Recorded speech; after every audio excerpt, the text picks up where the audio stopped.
নমস্কার সকলকে।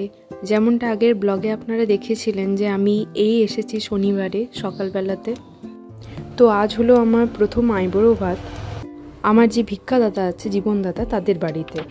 তো এই যে এই কুচুকুচুটা বসে আছে জীবন দাদার মেয়ে, ওর নাম গুঞ্জন।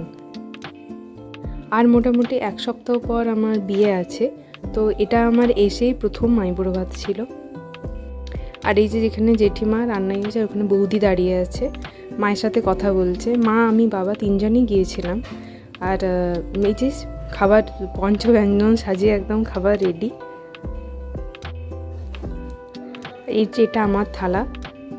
মাকে একটা বললাম ক্লিপস নিয়ে নিতে, মা যদিও এগুলো একদমই পারে না, তাও একটু যা হোক করে চেষ্টা করেছে আর কি। তো এটা আমার ফাইনালি, তাও তো দই মিষ্টি এগুলো এখনও দেওয়া হয়নি। আর মাটন করেছিল।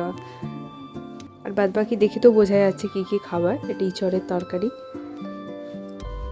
আর খাওয়া হয়ে গেলে আমি একটু ওর সাথে মজা করছিলাম। ও আইসক্রিম খেতে খেতে বেচারার এত ভালো লেগেছে যে চামচটা শুদ্ধ মুখে ঢুকিয়ে নিয়েছে। খুব কুচু একটা বাচ্চা।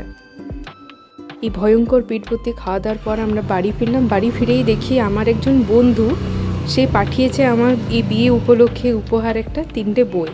তো আমার মতন মানুষকে বই উপহার দেওয়ার থেকে আর বেশি ভালো কী হতে পারে।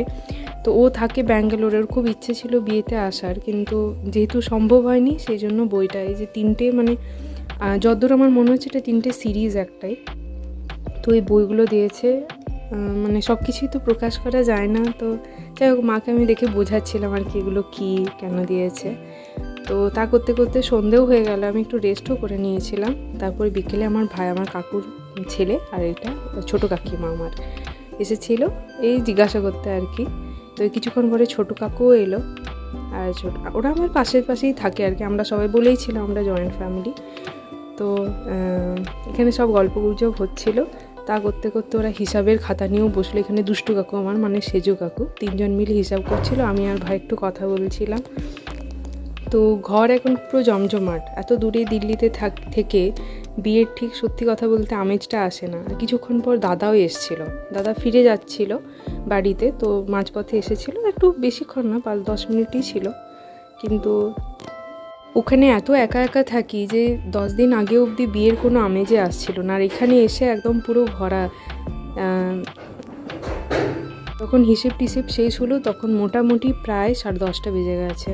তো দুপুরে যেহেতু প্রচুর খাওয়া হয়েছিল, এই ছিল আমাদের রাতের মেনু। এই এক সপ্তাহে আরও প্রচুর আইবুড়ো ভাতের নেমন্তন্ন আছে আমার। তো পরে পরে আপনাদের সাথে সব শেয়ার করব। ততদিন সাথে থাকুন।